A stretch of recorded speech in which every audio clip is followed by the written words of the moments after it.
Before we go on to talk over what we have been talking the last 4 talks, one has been wondering, and you must also have been asking yourself, why we who have gathered here, who have listened for so many years, why don't we change?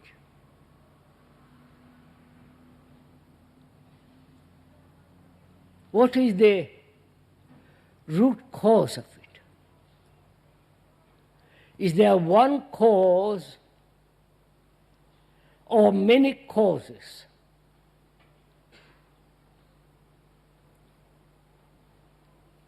We know what the world has become outwardly, more and more fragmented, more and more violent, more insane, one group fighting another group, where one cannot share all the energy of the world for all people. You know what is happening. And what is our relationship to that? To the world and to oneself.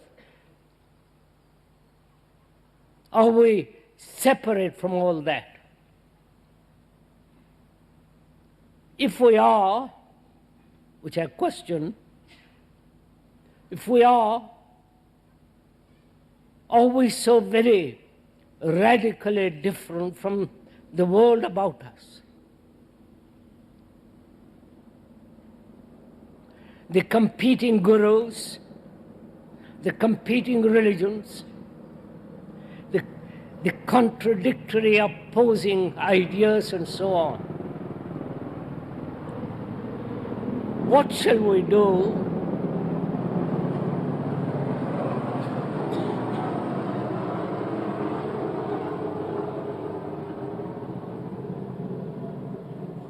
together to change ourselves?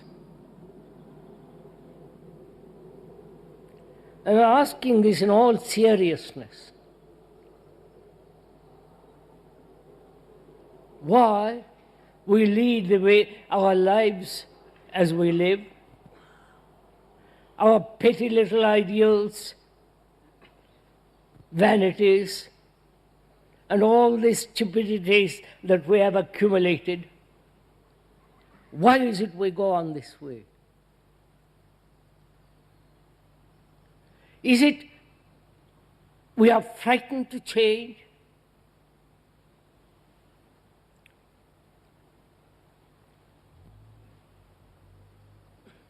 Is it we have no desire or intention or urge to find a different way of living?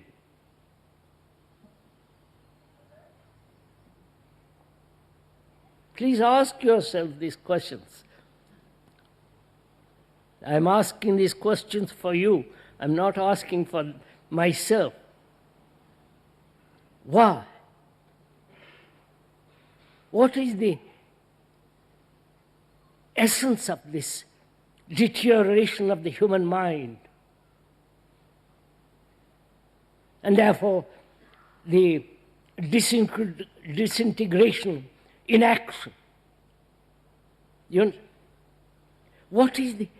Why is there this mind that has become so small, inclusive, not bringing everything and operating from the whole, but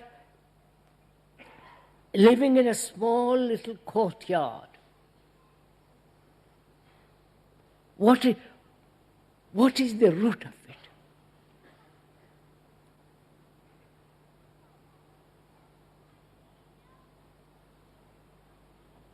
Go on, sirs, think. Let us talk it over a little bit.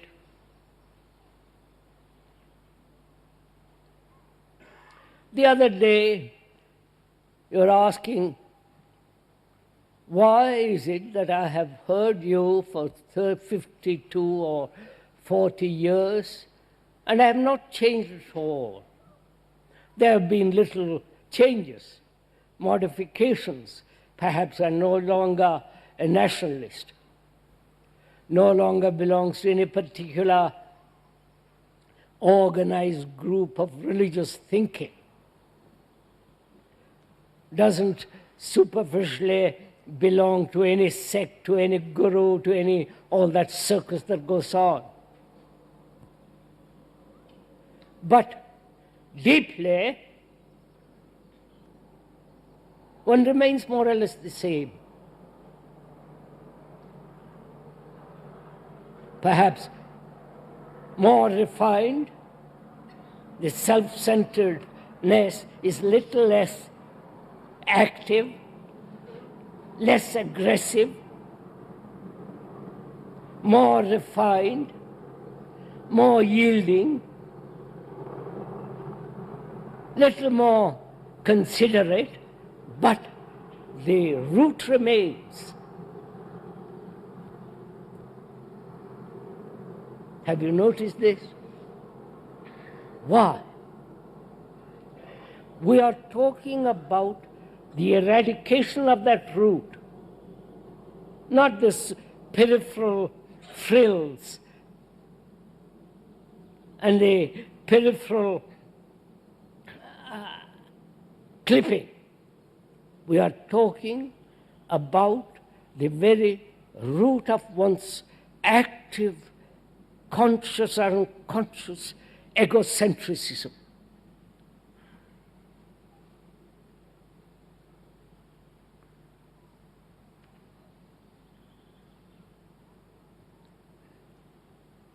Is it because we need time? Please go into it. Time. That give me time. Man has existed for millions and millions of years. That root has not been uprooted and put aside. Time has not solved it. Right? Please give your mind to this. Evolution, which is the movement of time, has not solved this. We have better bathrooms, more better communications, and so on and so on. But man, the human being, is essentially what he has been 1,000,000 years ago. It's a tragic thing if one realizes it. And if one is serious, not just while you are here in this tent, serious right through your life, your daily life.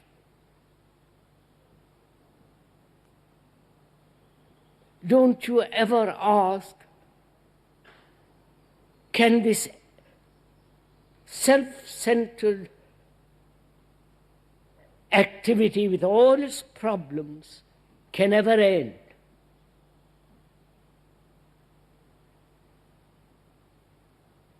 If you asked it seriously,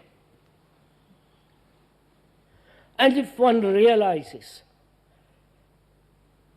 time, thought, we went into it the other day, time and thought are similar. They are the same movement. And thought and time have not solved this problem. And that's the only instrument we have. And we never seem to realize that instrument, which is the movement of thought, however limited, that movement cannot solve the problems. And yet we hold on to them. We hold on to the old instrument, right? Thought has created all these problems.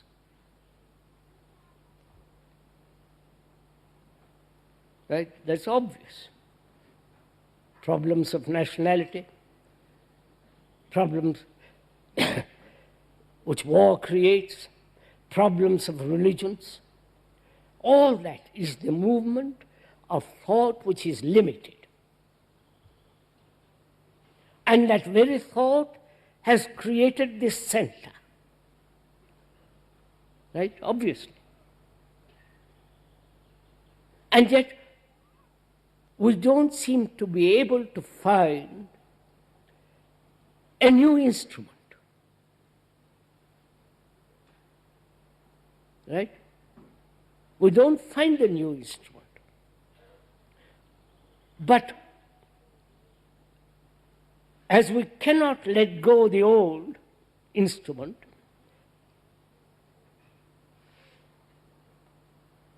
and holding on to it, we hope to find the new. You follow it? You must let go something to find the new. Right? If you see a path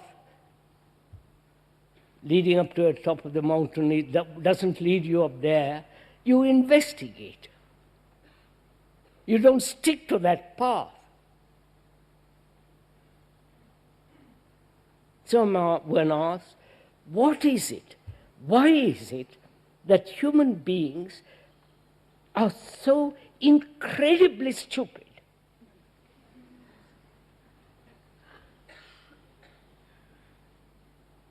They have wars, they have this fragmentation of nationality, religions, all the rest of it.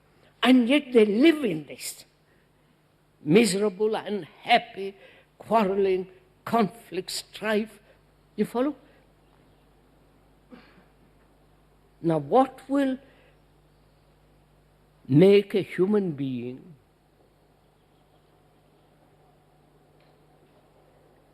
let go the old instrument and look for the new? You understand? Look for the new.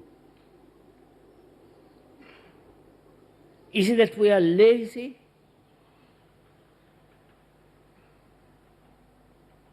Is it that we are frightened?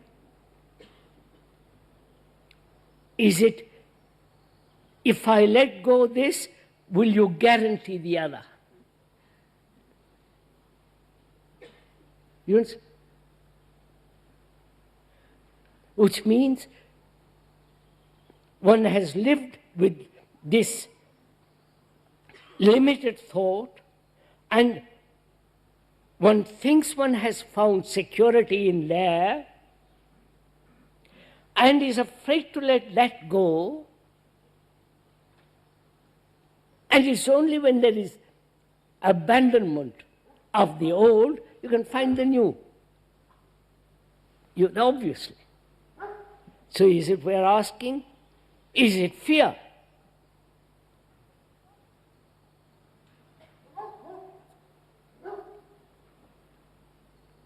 Because you observe the multiplication of gurus all over the world guaranteeing security.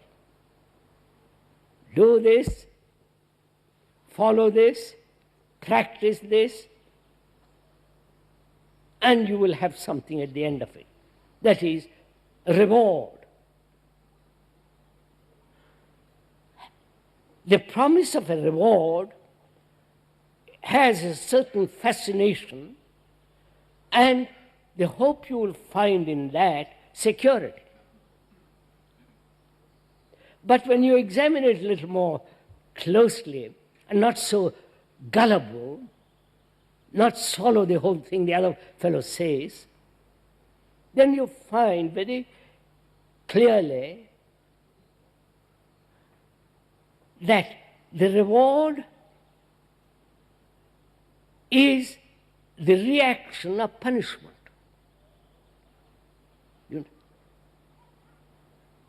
Because we are trained to the idea of reward and punishment. right? It's obvious.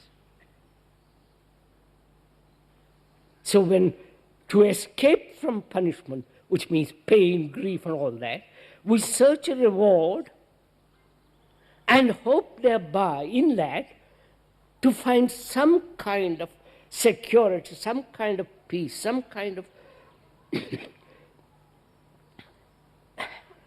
happiness. But when you go into it, you don't find it. The gurus and the priests may promise it, but they're just words, right? So, how do we, human beings, go into this question together, whether it is possible to eradicate totally this poisonous self-interest, self-centered activity, right? I do not know if you ever asked even that question. When you do ask that question, you have already begun to be a little more intelligent, naturally. So we are going this morning together think this problem over. Together. Thinking together. Not I tell you and you accept or reject, but together find out if this movement of the ego, the self, can ever end. Right? Are you interested in it? No, don't say nod your heads. This is a very serious problem. You may be stimulated while you are in the tent by the speaker, and I hope you are not. But you may be stimulated and therefore rather excited and say, yes, I agree with you, we must do this. And when you leave the tent, you forget all about it and carry on in your old ways. So, together,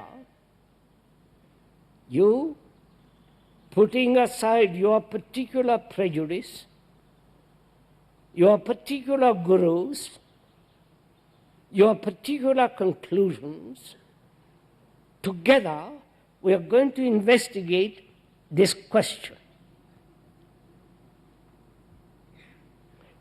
To investigate, you must be free. Right? It's obvious, isn't it? You must be free to examine.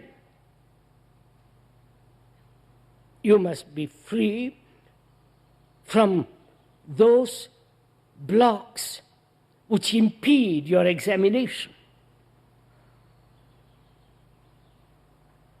The impediments are your prejudice, your experience, your own knowledge or other people's knowledge. All those act as impediments. And then you cannot possibly have the capacity to examine or think together. Right? At least intellectually see this.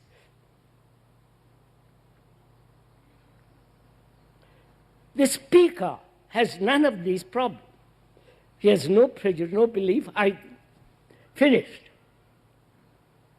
Only then we can meet together, if you are also in that same position. So let us examine, think over, think together. See, think together over this question, why human beings right throughout the world have remained self-centered, knowing all the problems it entails, knowing all the confusion, misery, sorrow it involves, they hold on to it. Right? Now we're asking, is it desire?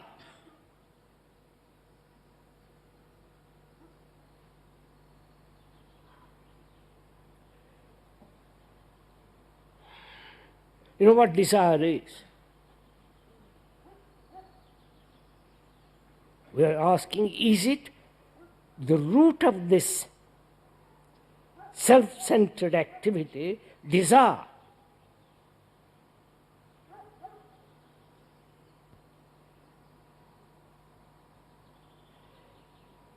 What is desire? We all desire so many things. Desire for enlightenment,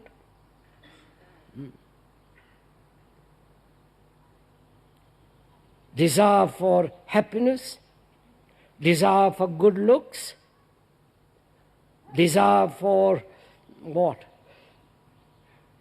A world that will be peaceful, desire to fulfill and avoid frustration. You understand? Desire by which all human beings are driven.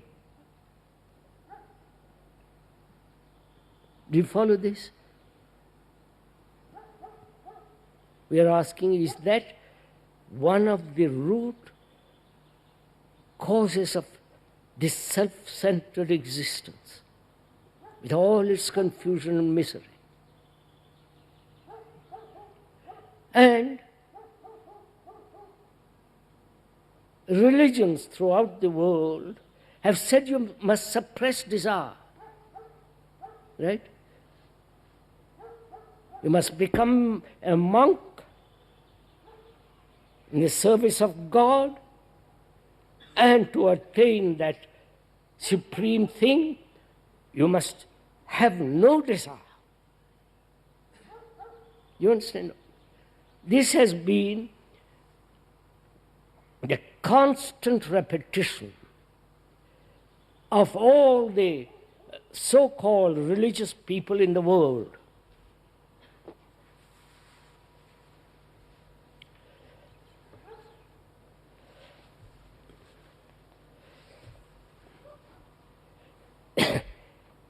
And without understanding what is the structure and nature of desire, they have had this ideal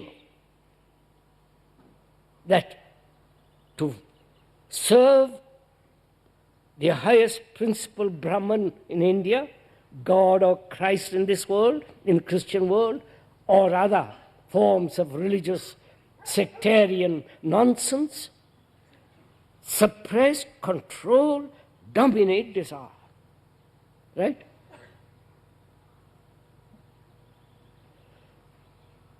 Now, we together are going to look into what is desire.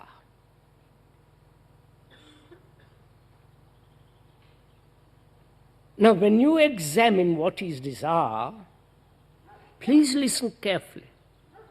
When you examine what is desire or analyze, you are using thought as a means of analysis. That is, going into the past. You're following this? And so you are using the old instrument, which is limited thought, and looking into the past, step by step, which is the whole psychoanalytical process. You're following on this?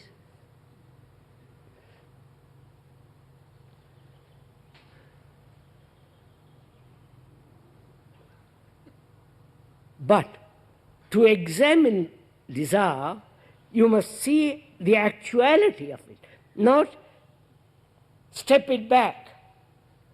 You understand what I'm saying? Please, come with me a little bit. You must be very clear on this point. The psychoanalytical, introspective, self-examination process is going backwards and thereby hoping to find the cause. Right? To do that, you employ thought. Right? And thought is limited, the old instrument, and you are using the old instrument to find the root of desire. Now we are saying something entirely different. Please give little attention to this. We are saying analysis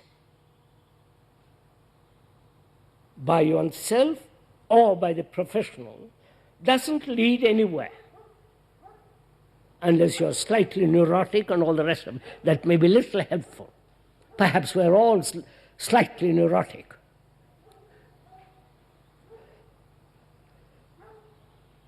We are saying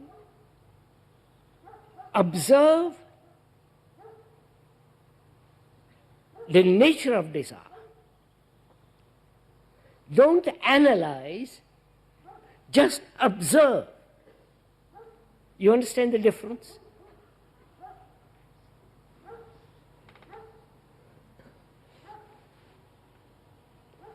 Is this clear?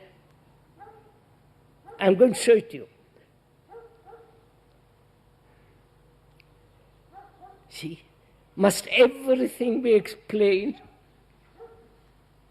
Which is too bad. You don't jump to it and say, yes, I've got it. All that you say is, explain and I will get it.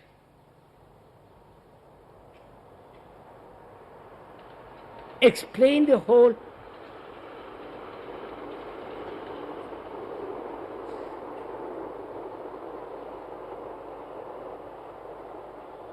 Explain the whole.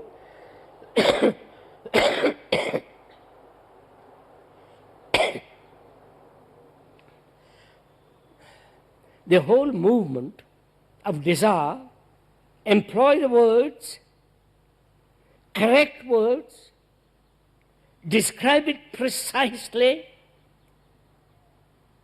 and I'll get it. What you get is the clarity of explanation, clarity of words. But that doesn't give you the total observation of the movement of desire. You got this? So can you stop analyzing, but just observe? You have you got? Are we meeting each other?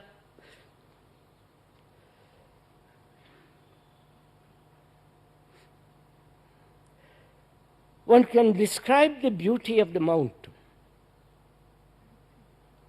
The white snow, the blue sky, the marvelous dignity of and the glory of it, the valleys, the rivers, the streams, the flowers. And most of us are satisfied with the explanations. We don't say, I'll go, get up, climb and find out.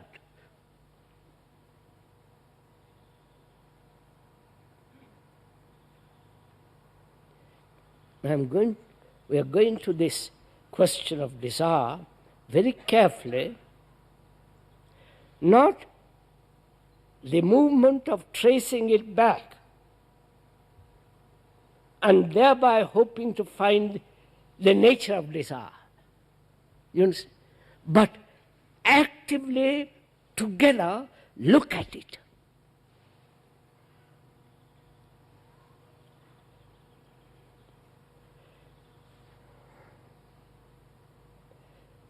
What is desire?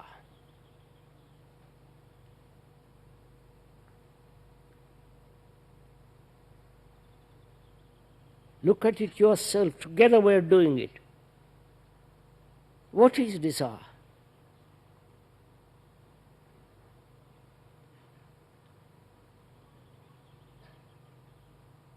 You desire a dress, which you see in the window. And there is the response.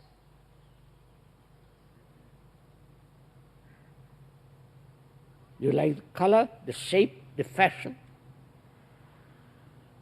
And desire says, let me go and buy it. So what has taken place actually at that moment, which is not analysis, but actually observing the reaction to the seeing of that dress in the window and the response to that. You're following this? Yes? You're following this? Don't go to sleep, please.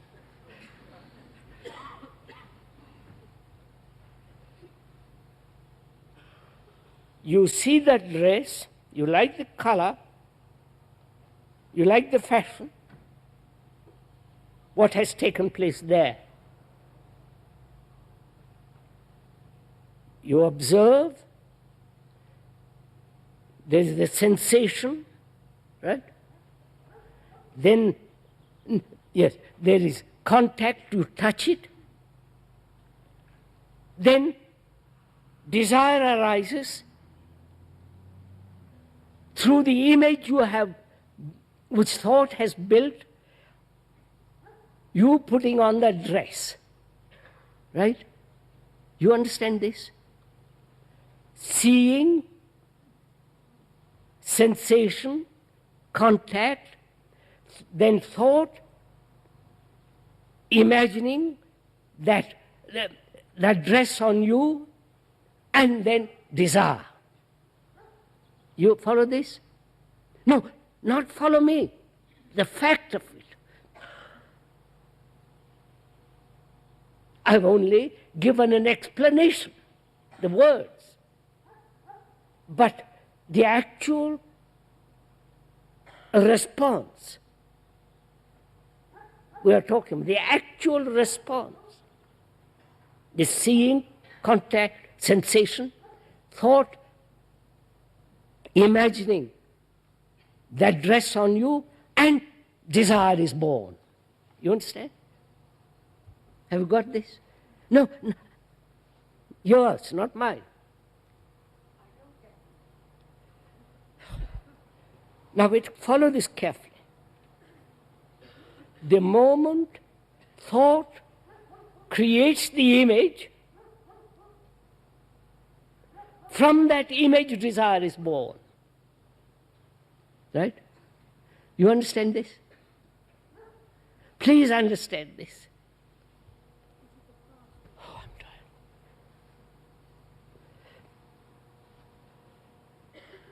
I'm bored with explanations.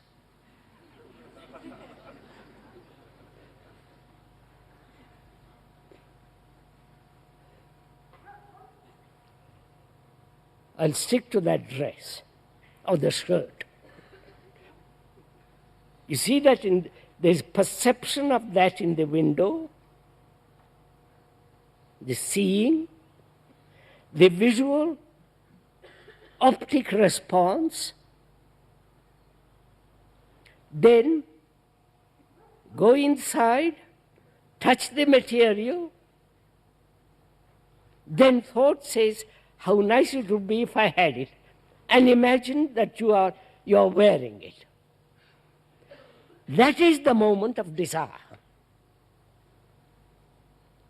Right? Do you see this?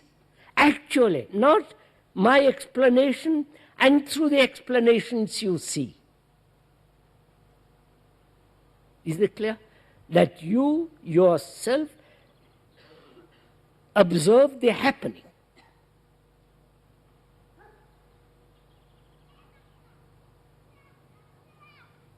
Now the question is, please go into it carefully. Why does thought create the image? You having that shirt, that dress, and then pursuing it. Watch it, think it out, go into it, exercise your brains.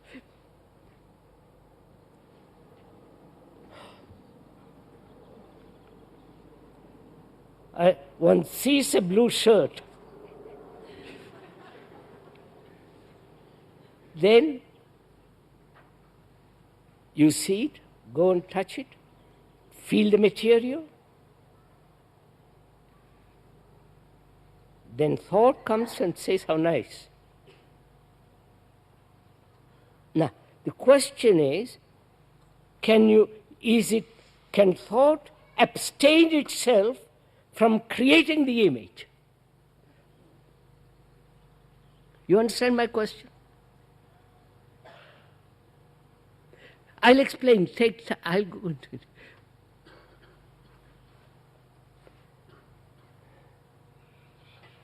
We are examining the whole movement of desire.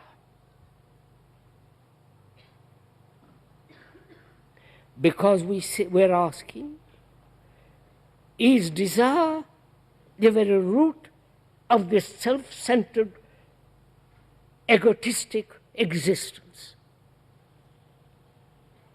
And from that we're asking, is it desire? And then we say, what is desire? And the speaker is totally opposed to suppression,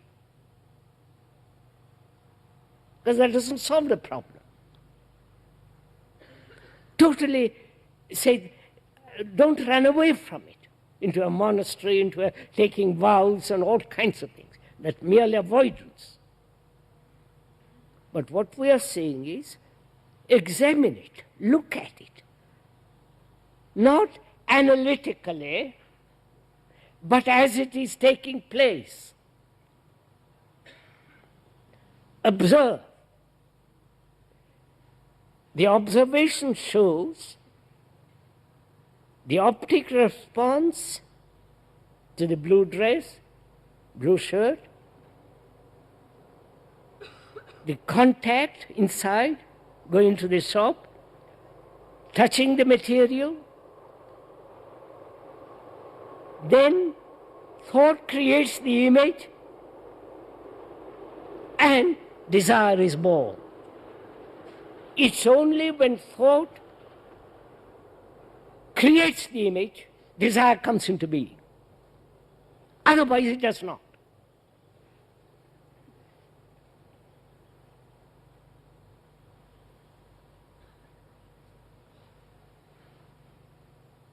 Are you now together in this? Right? So desire comes into being and flowers the moment you create the image. Thought creates the image.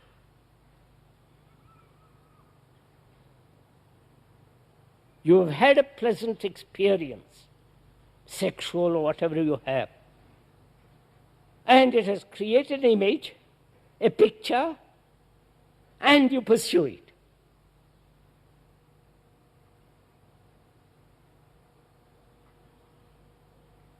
One is a form of pleasure. The other is the movement of contradictory desires. Right?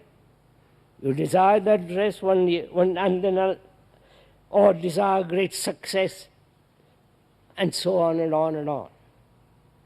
Now, can you observe this fact? That moment when thought creates the image, desire is born.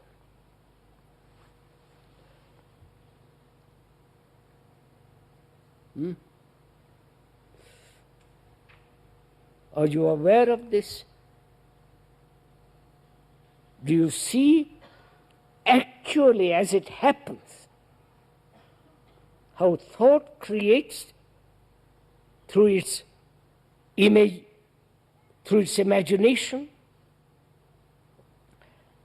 the desire to pursue the very end? Right? Do you actually now sitting there observe this fact for yourself? Obviously, it's very simple. Right? The question arises then, can thought not create the image? That's the whole point. You understand? Am I making this terribly difficult? Huh? May I suggest that the new instrument is the object? Just a minute, so let me finish and then we can carry on. May I finish?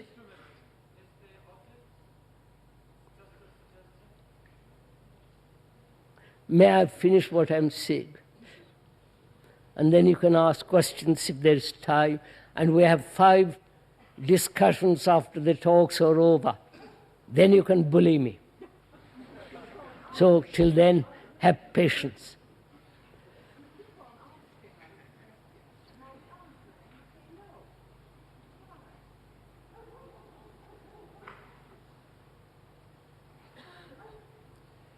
We have come to the point when you yourself observe the springing of desire, right? Perception, seeing, contact, sensation. Up to that, there's no desire. It's just a reaction. You follow? But the moment thought creates the image, the whole cycle begins. Do you see this? If you see it clearly, then the question arises, why does thought always create this image? You understand? Why?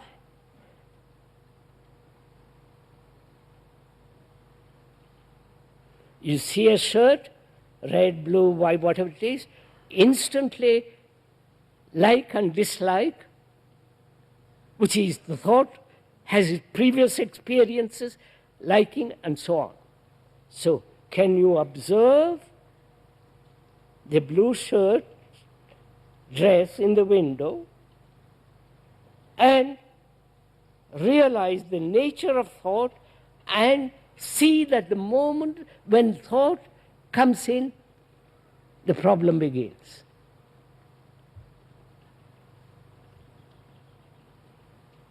Not only blue shirt or dress, your sex, your sexual experiences, the image, the pictures, the thinking over, or the image that you have of a position, a status, a function.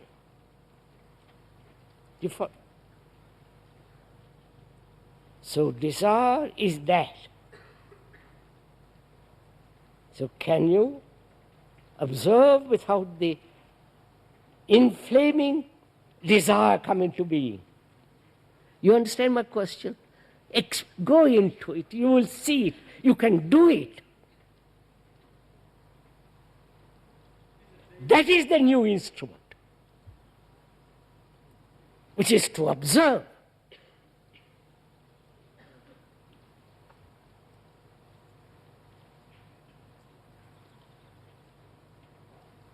Then,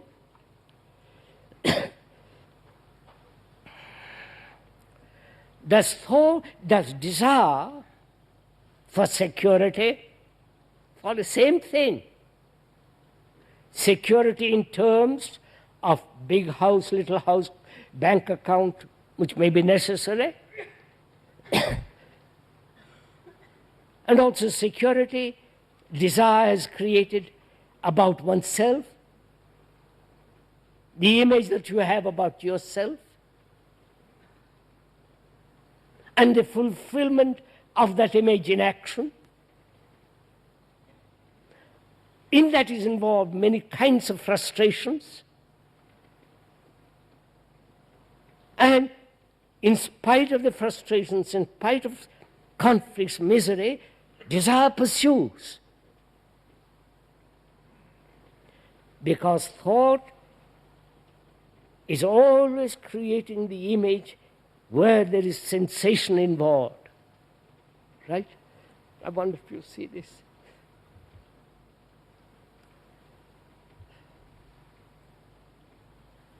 So, we are asking then, the next question is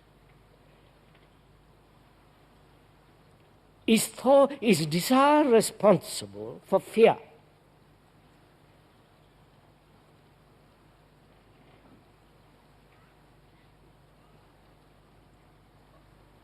We have sought security through desire, and the fulfillment of that desire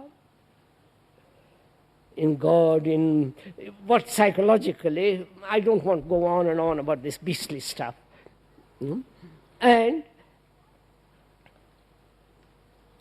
unconsciously, deeply, one may be aware that the things in which you have invested, desire has invested, have no value at all. And having no value, then you are frightened. You understand? Are you following this? Because, again, we are not analyzing fear. That's a stupid old game. We are observing the actual fact of fear. And as it arises, to observe, ask, what is the root of it? Not analytically discover the root of it, but in the very observation of it, you discover the root. You get it?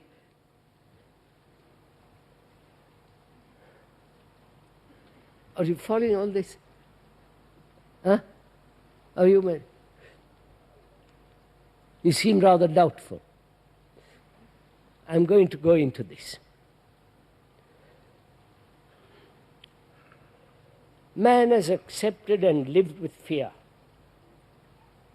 both outwardly and inwardly. Fear of violence, fear of physically getting hurt, and so on, outwardly. Psychologically, fear of not conforming to a pattern, fear of public opinion, fear of not achieving, not fulfilling, and so on, psychologically. We are asking, which is a fact, can you observe that fact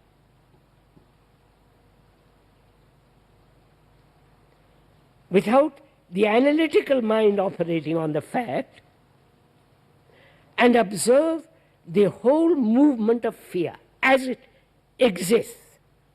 You understand?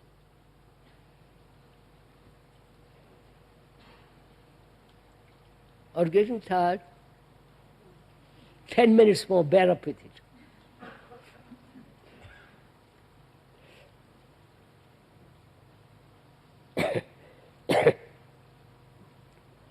Because you see, it is possible to be absolutely psychologically be free of fear.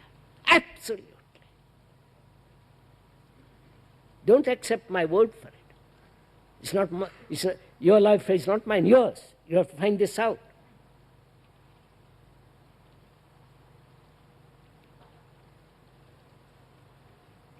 So you have to ask, what is fear?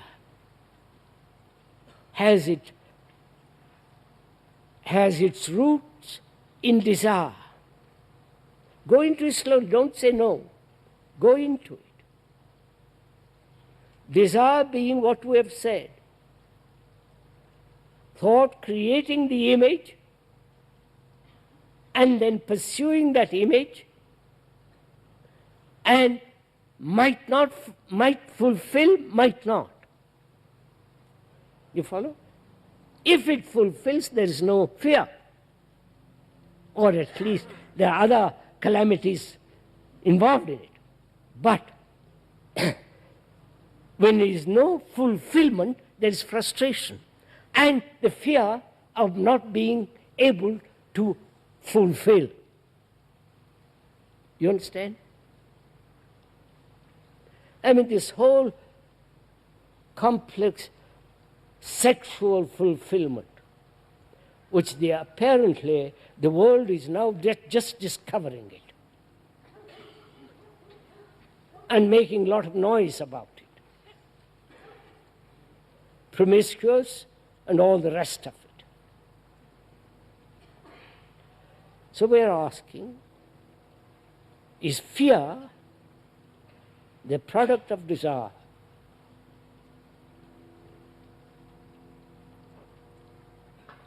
Desire being the image formation and the fulfillment of that image in action. Right? Or is fear, please follow this carefully, part of time? Understand? Is fear the movement of time? So has desire and time, is desire and time, are desire and time responsible for fear? You understand? Oh my Lord. Huh?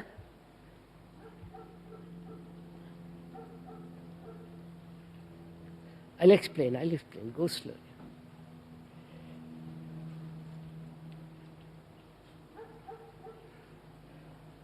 Desire is the movement of thought with its imagery.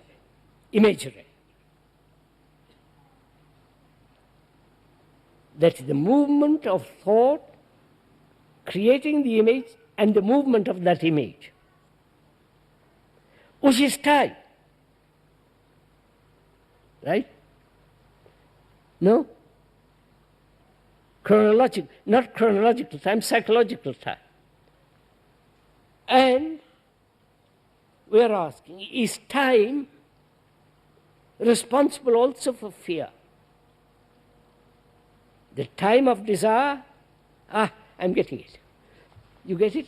The time which desire creates and thought which has created the desire, and thought being also time. So thought and desire are responsible for fear. Huh? You see that? I am afraid what you might do to me. I am afraid you might hurt me psychologically. I am afraid that dog will bite me. But at the moment of biting,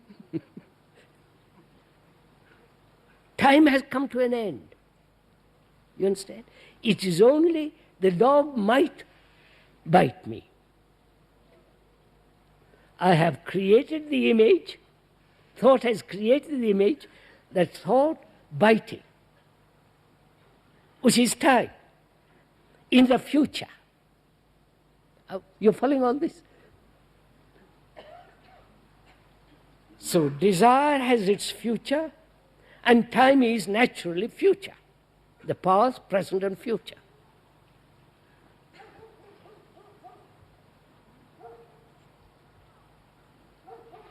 So the question is,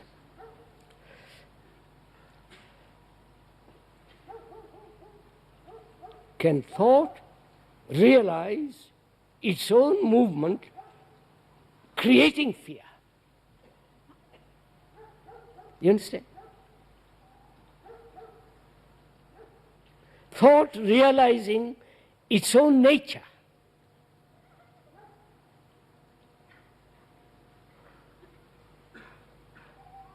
When it realizes its own nature as the active principle in fear,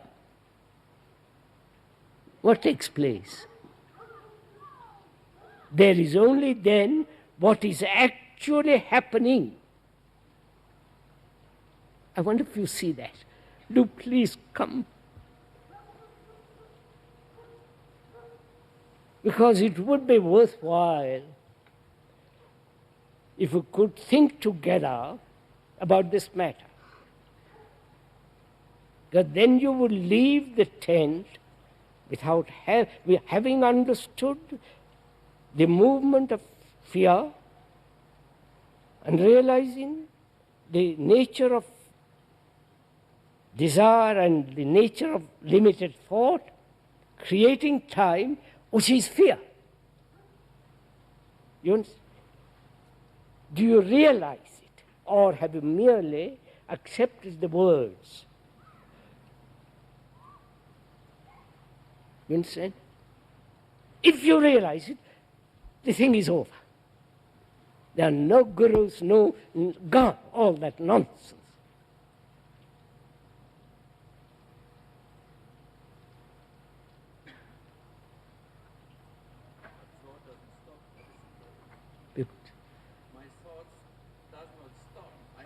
No. Thought, it's not a question of thought stopping. No, don't say thought. That we'll discuss that a little later when we talk about meditation, or if you are interested. But that's not the point. I am saying, does thought itself realize what it is doing? That it has created the desire, and the fulfillment of the desire is time. And in that is involved fear. And also, thought has created what might happen. There's been pain. I hope there won't be pain again, which is in the future. So, thought has created the future, right? And the future is the very nature of fear. I wonder if you get it.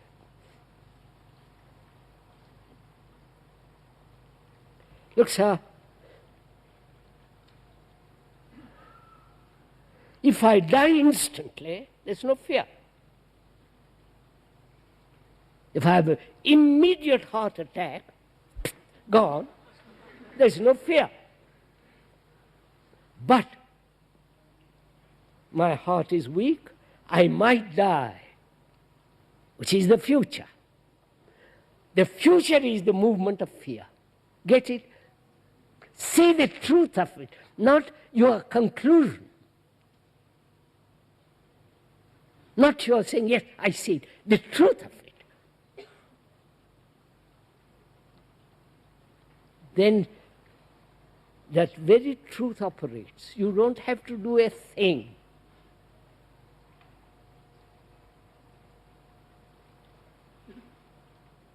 If you see that truth, and that truth being a fact, then thought says, all right, I've finished. Thought cannot operate on a fact. It can operate on something non-fact. So, can you, after having listened to this verbiage, have you realized the nature of fear. See the truth of it. If you really see the truth of it, fear has gone. It's not that you control thought. You are the thought. You understand? This is one of our peculiar conditioning, that you are different from thought. And therefore you say, I'll control thought. Is fear different from thought? But when you realize that thought itself is the me, and that thought has created this future, which is fear, and see the truth of it, not intellectually see you can't see the truth intellectually. You can see intellectually the clear verbal explanation. But that's not the truth. The truth is the fact that the future, whole movement of the future, is giving birth to fear.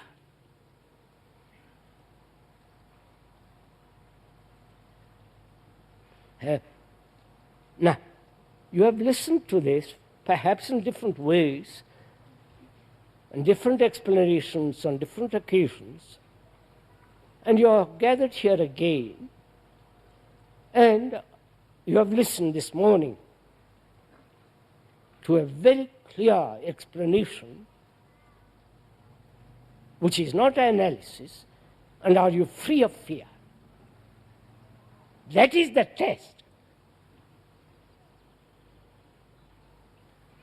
You are still carrying on, say, I'm afraid of, all the rest of that business, then you haven't really listened.